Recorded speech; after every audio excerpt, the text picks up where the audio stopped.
So hello students, हम लोग अब करेंगे MCQs problem. Okay, so very fast let's start. First number ना स्टार्ट करते हैं MCQ करना। So from the shown given figure, आप फिगर यहाँ पे देख सकते हैं। 55 वोल्ट का यहाँ पे आपको क्या लगा है, बैटरी लगी है। उसके बाद जिसकी ओम्पियर कितनी है, सॉरी इसका रेजिस्टेंस है 50 ओम। एक और रजिस्टर लगा है 50 ओम का, 15 एंड 35। इसमें आपको क्या बताया, एक्स से वाई तक, यानी यहाँ से यहाँ तक ना, एक्स से वाई तक एक वायर है। ठीक है, इसका रेजिस्टेंस कितना है, 35 ओम है। जिसके अंदर में आपको क्या बताना है, potential difference across X Y calculate करना है। ओके, तो स्टूडेंट्स ऐसे जब भी क्वेश्चन आए, अगर इसमें क्या बताना है, V equal to question mark है। ओके, आप समझ सकते हैं। V एक और दिया है टोटल वोल्टेज। तो यहाँ पे क्वेश्चन आपको फिगर में देख के एक चीज़ समझ में आ गया होगा कि यहाँ पे आपको सब के सब सीरीज में। ओके, और सीरीज में पोटेंशियल डिफरेंस डिफरेंट होता है, अलग अलग होता है। इसलिए 35 का पोटेंशियल डिफरेंस 55 ना होके कुछ और होगा। अब वो कैसे कैलकुलेट करेंगे आप, सबसे पहले टोटल रेजिस्टेंस निकालेंगे। ओके, टोटल रेजिस्टेंस आर की वैल्यू कितनी आ जाएगी, 35, 15, 50, 50, 150 आ जाएगी। ओके, और यहाँ से भी की वैल्यू गिवन है 55। यहाँ से करंट निकालते हैं। क्यों, करंट से हमको ये पता चल जाएगा कि सभी में तो करंट सेम जाएगा ना। और करंट जब आपका निकल जाएगा कितना आएगा, V upon R, 55 upon 150। Okay, और ये करंट की वैल्यू आपकी आ जाएगी। और इसी में आपको क्या कर देना है, 35 का मल्टीप्लाई। क्यों, क्योंकि जिस भी रजिस्टर में पूछता है उसमें जितनी करंट जा रही है ना, उसमें मल्टीप्लाई कर देंगे according to the formula. Okay, V equal to IR ना, तो यहाँ से हम मल्टीप्लाई कर देंगे 35 का। ओके, इसको कट करने के बाद आपको आंसर क्या आने वाला है, 12.83। Done, 12.83। Okay students, come to the second number. Okay, which of the following was not outcome of Mendel's experiment. Mendel ने जो एक्सपेरिमेंट किया था उसमें से इसमें से कौन सा है जो आउटकम ये वाला नहीं आया ना, ये आपसे बताना है। लिखा है factor reside the chromosome, सिग्रेशन of factors, ये तो एकदम सही लग रहा है कि आया था ना। कौन नहीं आया था ये आपको बताना है, which is not outcome. Independent assortment, ये भी सही है। डोमेन ट्रेट आपने देखा ही था। Factor resides in chromosomes, okay, ये आपने उसमें नहीं देखा होगा। ठीक है, तो इसलिए इसका आंसर क्या हो जाएगा, first. Okay, come to the next question. Third one एक आपको फिगर दिया है, लेवल फिगर है। इसमें क्या करना आपको, इंस्ट्रूमेंटल अपरेटस को बताना है ना। डायग्राम आप यहाँ पे देखिए, उससे आंसर आ जाएगा। Okay, so guard cell, cell wall, stomata. Guard cell first पे, सेकंड में क्लोरोप्लास्ट है, ये आपका स्ट्रोमा है, और एक्सपेरिमेंट एडिमेंटल साल है। जो भी देखिए इसमें क्या प्रॉब्लम है, एक बार और क्वेश्चन को पढ़ लेते हैं ना, क्या करा। इन द डायग्राम ऑफ ना stomatal apparatus which part are incorrectly labelled, कौन सा पार्ट सही नहीं लेबल है, ये हमको बताना है। ठीक है, तो यहाँ पे एक बार फिर से आप फिगर को अच्छे से देखेंगे तब समझ में आएगा। गार्ड सेल एंड ये करेक्ट है, क्लोरोप्लास्ट। क्लोरोप्लास्ट स्टूडेंट्स देखिए सेकंड वाला ना, सेकंड वाला क्लोरोप्लास्ट जो है, ये इसका प्लेस यहाँ पे बताया, जबकि हम इसको पार्टिकुलरली नहीं बता पाएंगे कि ये क्लोरोप्लास्ट क्या है। क्लोरोप्लास्ट पिगमेंट होता है, आपको पता है। ठीक है, तो सेकंड में अब मिस्टेक लग रही है ना। और कहाँ पे है, नेक्स्ट वन एपिडर्मल सेल्स, ये भी सही होता है। स्टोमेटा पोर्स को बोल रहे हैं, यहाँ भी सही है। उसके बाद next cell wall of stomata. Cell wall of stomata देखिए, इसको भी अंदर में बताया है ना, सेल वॉल ऑफ स्टोमेटा, जो कि ये भी आपका क्या है, रॉन्ग है। तो फर्स्ट, सेकंड और थर्ड रॉन्ग हुए, जिसको ऑप्शन नंबर 1 में मिल रहे हैं। तो option number is a correct answer. ठीक, तो इस टाइप के क्वेश्चन आपको बहुत बार पूछे जाते हैं, तो इसको प्रैक्टिस कर लेंगे ना। Come to the next fourth number, what the capacity of fuse wire is used by the geyser. हम लोग आपको बताया थे इससे पहले भी कि आप जो वायरिंग वगैरह देखे होंगे ना, वायरिंग जो होती है घरों में, ठीक है, उसमें 5 एम्पियर और आपको 15 एम्पियर के जो बोर्ड लगे होते हैं ना, ये ठीक है, गीजर वाला जो बोर्ड लगा होगा, अगर हेवेल्स वगैरह का होगा तो उसमें ये चीज़ लिखा रहता है ना, मेंशन भी रहता है।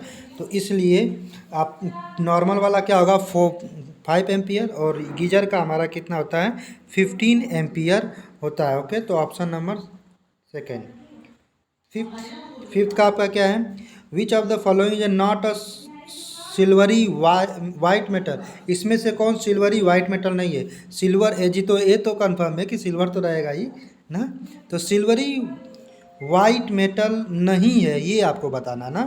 तो एल्युमिनियम ये भी सिल्वरी है, SN3 ये भी आपका है, लेड, लेड आपके लेड के बारे में जानते होंगे कि वाइट का होता है, ठीक है, लेकिन सिल्वरी नहीं होता है ना, लेड सिल्वरी वाइट नहीं होता है ये कलर आपका। तो ऑप्शन नंबर बी इसका क्या है, नहीं है ना, नॉट वाला है, नॉट को बहुत ध्यान से समझेंगे। Next 6 number, which of the following is not a straight chain hydrocarbon, इसमें से आपको बताना है कौन ऐसा है जो स्ट्रेट चेन नहीं है। Okay, straight chain. So students आप देख सकते हैं 6 नंबर, इसमें से स्ट्रेट चेन उसको बोलते हैं जो एकदम सीधे ऐसे जाए या फिर घूम भी जाए लेकिन वो एक ही चेन फॉर्म हो। अगर स्ट्रेट चेन नहीं होगा तो सेकंड क्या होता है, ब्रांच चेन होता है। ओके, तो फर्स्ट में देख सकते हैं ऐसे जाएंगे ऐसे आएंगे, सही है CH3। सेकंड एकदम सीधा, ये थर्ड सही है। इसमें आप देख सकते हैं कि एक ऐसे गया है और एक ऐसे आया है ना, और इसमें क्या है यूं यूं यूं। ओके, सो स्ट्रेट चेन इसमें से कौन नहीं है, नॉट वाला ऑप्शन कौन हो जाएगा, बी नंबर। ओके, तो बी इसका करेक्ट ऑप्शन है, 6 का बी हो जाएगा। Okay, come to the 7 in the 5 ml acetic acid को ऐड किया है, added to the equal volume of water and a mixture was shaken well for 1 minute, 1 minute के लिए उसको सेक किया गया है और क्या किया है, अलाउड टू द सेटल, और सेटल होने दिया गया है। इसके बाद आपको क्या होगा, correct representation of observation made would be as given tube, कौन सा इसमें से करेक्ट ऑब्जर्वेशन होगा ये आपको बताना है। ओके, 7th नंबर, तो इसमें आप देख सकते हैं, जूम मैं कर देता हूँ ताकि आपको करेक्ट इसमें दिख जाए क्या क्या है ना। ये रहा ना, एसिड वाटर, एसिड ऊपर हो जाएगा, वाटर ऐसा तो नहीं होता है, वाटर एसिड वाटर ऐसा भी नहीं होता है, ठीक है, एसिड वाटर एसिड फिर से वही चीज़ कर रहा है ना। इसका मतलब आपको ये तीनों ऐसे कभी भी फॉर्म नहीं होते, मिल जाते होते ना, तो यहाँ से ऑप्शन नंबर डी करेक्ट होता है। ओके, ऑप्शन नंबर डी इसके लिए करेक्ट इन्फॉर्मेशन हो जाएगा। ओके, तो 7th का क्वेश्चन नंबर क्या हो जाएगा, question answer number D. Come to the next, इस टाइप का भी क्वेश्चन आप देखे होंगे बहुत जगह पे, फेमस है। Side 4 stages of binary fusion in amoeba are shown in below, the stage at which nuclear fusion and cytokinesis are observe in stage, कौन से स्टेज पे आपको न्यूक्लियर फ्यूजन आपको दिख रहा है ना, साइटोकाइनेसिस आपको इसमें से तीनों में से कहाँ पे दिखता है। तो आप फिगर में अगर देखे होंगे यहाँ पे, तो ऑप्शन नंबर जो ये वाला ना, ये देखिए ये वाला पोर्शन, यहाँ पे आपको क्या हो रहा है, फ्यूजन हो रहा है, डेट इज, लेकिन यहाँ पे देखिए थोड़ा कंफ्यूजिंग किया आपको, 1 3 2 सी पे दिया है ना, तो इसलिए इसका आंसर क्या हो जाएगा, सी नंबर हो जाएगा। Okay, 9 number is solid sodium bicarbonate NaHCO3 ना, sodium bicarbonate placed on a strip of pH paper, the colour of strip is, अगर आपको पता है सोडियम बाइकार्बोनेट NaHCO3 इसका नेचर कैसा होता है, ऐसे तो सॉल्ट होता है, ठीक, लेकिन ये आपका क्या करेगा, किस कलर में कन्वर्ट करेगा ना, तो आपको साल्ट किसका कन्वर्ट करता है, साल्ट एसिड और बेस के साथ आपने इसका देखा होगा, साल्ट का कलर चेंज नहीं देखा होगा ना, एंटासिड का तो काम कर लेता है, लेकिन आपका यहाँ पे मेनली क्या है, एक साल्ट है, तो did not change the colour. Okay, ऊपर से क्या है, सॉलिड है, तो इस चीज़ की बात कर रहा है। ओके, सॉलिड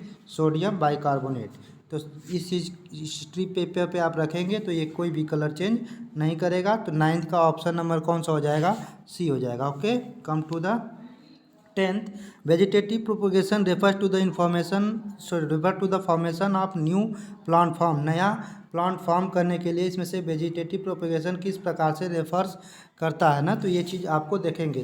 पहला लिखा है स्टेम्स, फिर रूट्स, फिर फ्लावर्स, देखिए फिर लिखा है स्टेम्स, स्टेम से फ्लावर आता है, फिर फ्रूट आता है, stems root and leaves, stems, leaves and flower. बच्चों वेजिटेटिव प्रोपेगेशन में जो आपका न्यू प्लांट फॉर्म होता है ना, आप देखे होंगे पत्तियां स्टार्टिंग में छोटी छोटी आती है ना, फ्लावर स्टार्टिंग नहीं आता है, स्टेम, रूट और लीव्स होते हैं उसके अंदर। तो इसके लिए ऑप्शन नंबर सी हो जाएगा। Okay, come to the 11th number. The branch of the biology related to the heredity and variation is called. Variation और हेरिडिटी से रिलेटेड आपको क्या बोलते हैं, उसको जेनेटिक्स बोलते हैं ना। ये आप का आंसर बी नंबर हो जाएगा। Okay, 12th number is charge कितना होता है आपको इलेक्ट्रॉन या प्रोटॉन पे 1.6 इंटू 10⁻19 कूलॉम। ठीक है, इसको कम करना पड़ेगा, पूरा नहीं दिखा ना। Okay okay, so if the charge an electron in this how many electron should B. ये तो आपका 1 एम्पियर में कितने फ्लो होते हैं। आप ये क्वेश्चन बहुत बार किए ना। 6.25 इंटू 10⁻18 ना, इतने आपके electrons charge 1 ampere second to continue 1। अच्छा, कितने सेकेंड लगे, तो ये वाला आंसर आपका माइनस में 18 आ जाएगा। Okay, electron should be pass through the conductor, how many electron should pass through the electron in 1 second to constitute 1 ampere. इसमें थोड़ा सा मिस्टेक लग रहा है, पावर में +18 होता है ना, तो एक बार आप ट्राई करेंगे थोड़ा सा, क्योंकि मिस प्रिंट लग रहा है इसमें। ओके, -18 आएगा कि +18 आएगा, देख लीजिएगा। में भी +18 आता है, क्योंकि नंबर्स पूछा है तो उतना कम में नंबर तो आएंगे नहीं। ओके, तो 13 नंबर पे आते हैं। Refractive index of the water. देखिए यहाँ पे acid, sulphuric acid, glass, water और कार्बन डाई सल्फाइड का रिफ्रैक्टिव इंडेक्स दिया और पूछा है किसमें लाइट ट्रेवल स्लो करेगी ना। लाइट इन चारों में से किसमें सबसे स्लो मूव करेगी, तो आप बताइए इसमें से किसमें सबसे स्लो मूव करेगी। आप देख सकते हैं रिफ्रैक्टिव इंडेक्स ज़्यादा होने का मतलब होता है वो मीडियम ज़्यादा डेंसर है ना। जब मीडियम ज़्यादा डेंसर है बच्चों, तो उसमें लाइट स्लो फ्लो करेगी, तो ये speed of light refractive index के इन्वर्सली प्रोपोर्शनल कर लेंगे। और 1.63 वाला सबसे ज़्यादा रिफ्रैक्टिव इंडेक्स है, इसलिए कार्बन सल्फाइड के सॉल्यूशन में वेलोसिटी क्या हो जाएगी, लाइट की ट्रेवलिंग स्पीड क्या हो जाएगी, स्लो हो जाएगी। ओके, तो 13 का answer number D. Okay, come to the 14 number. 14 है aluminium foil is use for wrapping food because. अच्छा, आपको ये मेटल्स वाले से है और बहुत ही अच्छा क्वेश्चन है, आपको इसका आंसर भी पता है। ठीक है, क्यों यूज करते हैं भाई, क्योंकि वो मेलिएबल होता है ना। इसमें कुछ लोग मिस्टेक कर सकते हैं, लेकिन मिस्टेक करने का क्वेश्चन नहीं है, तो अच्छा है, मेलिएबल होता है ना। तो 14 का डी नंबर। ओके, 15 नंबर आते हैं। 15 नंबर में क्या है, a black strip of paper was clipped on to the discharged leaf in potted plant. Okay, to cover the part of the leaf. Okay, the plant was then exposed to sunlight 4 hours, 4 घंटे के लिए sunlight में रखा गया था ना। Paper strip was removed and leaf was tested to starch. अच्छा, ये भी आप लोगों ने एक्टिविटी में देखा होगा कि इसमें आपको क्या आंसर आता था ना। लिखा है कि the entire leaf turn black blue, सभी पत्तियां ब्लैक ब्लू हो जाएंगी, या फिर the uncovered part of leaf become blue back, जो कवर्ड नहीं थी ना, uncovered part of the leaf become blue back. Next is the colour of iodine solution remain unchanged, कोई चेंज नहीं आएगा, ऐसा तो होने ही वाला नहीं है। ठीक है, इसके बाद the covered part of the leaf become blue और ब्लैक। देखिए ऑप्शन नंबर बी और ऑप्शन नंबर डी में कोई है। ठीक है, तो ऑप्शन नंबर बी होगा कि डी होगा, इसको एक बार फिर से पढ़ के देखते हैं। Black paper was a clip on to the desire leaf. ठीक है, clipped on to the destarched leaf. अच्छा, डिस्टार्ट कर दिया गया। ओके, तो जो अनकवर्ड लीफ होगी उसमें क्या हो जाएंगे आपको, ऑप्शन नंबर बी। 15 का ऑप्शन नंबर बी हो जाएगा। Okay, come to the 16 number. ठीक है, the binary fusion present cell divide by the process, कौन से प्रोसेस से होता है। लिखा है कि nucleus first divide then cytoplasm, पहले न्यूक्लियस डिवाइड होता है फिर साइटोप्लाज्म का, तो अच्छा रहा है। इसके बाद नेक्स्ट लेते हैं द साइटोप्लाज्म एंड न्यूक्लियस, गलत बात है, ठीक है। The cytoplasm first divide then the nucleus, ये भी ये गलत है। ऑप्शन नंबर ए साफ साफ दिख रहा है कि पहले न्यूक्लियस डिवाइड होता है उसके बाद साइटोप्लाज्म का डिवाइडेशन होता है ना, तो ऑप्शन नंबर 16 का ए सही हो जाएगा। Okay, come to the 17th number. 17th 18 9 आपका यहाँ से स्टार्ट होता है असर्शन बेस्ड। ओके, तो ठीक से पढ़ेंगे 17 और उसके बाद 18 नंबर। पहले 17 पे देखते हैं। 17 क्या है आपका, असर्शन लिखा है current carrying conductor experiences a force of in a magnetic field. एक करंट कैरिंग कंडक्टर है जो क्या फील कर रहा है, एक फोर्स कर रहा है, मैग्नेटिक फील्ड है तो फोर्स ऑब्वियसली करेगा, अच्छी बात है। इसके बाद लिखा है the force acting on current carrying conductor in magnetic field is due to the interaction between magnetic field produced by the current carrying conductor and external magnetic field in which the conductor is placed। ठीक है, option में पढ़ते हैं both A which R is the correct expression of the A, both A and R the true but R is the not correct explanation of A. Okay, next is the A is true but R is false, और उसके बाद क्या होता है A is false बस R is true. तो यहाँ पे आप देख सकते हैं दोनों के दोनों बातें तो ठीक कर रहा है, लेकिन ये लंबा चौड़ा बीच में रीज़न जो बता रहा ना इसका कोई भी इससे तालमेल नहीं है। कंडक्टर का लिखा है current carrying conductor experiences a force in the magnetic field, magnetic field में क्या जनरेट फोर्स फील करता है, ये भी सही है तो आर भी सही है, लेकिन आर आपका जो करेक्ट एक्सप्लेनेशन नहीं कर रहा ना। यहाँ पे मैक्सिमम लोग ए और बी में गलती करते हैं, यहाँ पे ध्यान से एक बार पढ़ेंगे और आंसर इसका बी होगा। ओके, 17 का नंबर बी होगा। Okay, come to the 18 number. 18 क्या है आपका, assertion baking powder is used in the making cake instead of baking soda. आप कह रहा है कि बेकिंग सोडा के बदले में बेकिंग पाउडर को हम लोग क्या करते हैं, यूज करते हैं, बेकिंग सोडा को यूज करते हैं ना, instead of using baking soda. Okay, baking powder use होता है इंस्टेड ऑफ बेकिंग सोडा ना, बेकिंग सोडा के बदले में बेकिंग पाउडर को यूज करते हैं। अच्छा, उसके बाद आपको क्या कह रहा है नेक्स्ट, सही बात कर रहा है ना, वही होता है next. Baking powder content tartaric acid, ना टार्ट्रिक एसिड को मिला के ये बनाया जाता है, तो आपने इसको बताया हुआ है, तो इसका आंसर भी एकदम परफेक्ट होता है। ए और आर दोनों सही हैं और करेक्ट एक्सप्लेनेशन ना, इसलिए इसका ऑप्शन नंबर ए सही हो जाएगा। ओके ना, कार्बन रिमूव बीटा टेस्ट आपने इसको कई बार किया हुआ है। कम टू द 19 नंबर। 19 लिखा है कि ये आपका बायोलॉजी का प्रॉब्लम लिखा है failure of secretion of growth hormone. अगर ग्रोथ हार्मोन का सिक्रेशन फेल्योर हो जाता है ना, उस केस में क्या होता है, early dwarfism in the pageant. Okay, dwarf मतलब बौनापन ना, तो ग्रोथ हार्मोन से ऑब्वियस बात है कम हो जाएगा तो बौनापन हो जाएगा, एकदम फेल्योर हो जाएगा, बहुत ही करेक्ट है। ठीक, नेक्स्ट पे देखते हैं growth hormone stimulus the body growth and elongate of the long bone, एकदम करेक्ट है भी और सही बात है, इसकी वजह से ही ये आपको हो रहा है ना, तो इसका भी आपका आंसर नंबर ए ही होगा, करेक्ट एक्सप्लेनेशन है इसका। ठीक है, क्यों, क्योंकि स्टिमुलस बॉडी को इसको क्या करता है, ग्रोथ करता है, जिसकी वजह से बोन वगैरह भी बढ़ती है, तो ये हो नहीं पाएगा, इसकी वजह से ड्वार्फनेस आ जाएगा, तो option number A is correct. Come to the next number is and last है इसमें का आपका 20 नंबर, लास्ट इज 20 नंबर। ओके, सेशन ला क्या है, polythene bags and plastic containers are non biodegradable substance. Okay, सही बात है, बिल्कुल नॉन बायोडिग्रेडेबल होते हैं। नेक्स्ट पे आते हैं, लिखा they can be broken down by micro organism in the nature simple harmful. नहीं, देखिए जो चीज़ ब्रोकन डाउन नहीं हो पाते ना उसी को तो नॉन बायोडिग्रेडेबल कहते हैं, तो जब आर गलत ही है तो उसका एक्सप्लेनेशन तो करेगा ही नहीं, तो आर जब गलत हो जाता है लेकिन ए सही है, तो ऑप्शन नंबर सी आप देख सकते हैं, A is true but R is false. जो माइक्रो ऑर्गेनिज्म नेचुरली उसको सिंपल क्या करते हैं, कन्वर्ट कर देते हैं ना, ब्रोकन डाउन कर देते हैं, तो उसकी वजह से आपका होता है ना, तो लिखा they can be broken down, तो पॉलीथीन बैग ये सब नहीं हो पाते हैं, इसीलिए बहुत समय तक ऐसे के वैसे पड़े रहते हैं ना, तो ये इसका आंसर हो गया सी।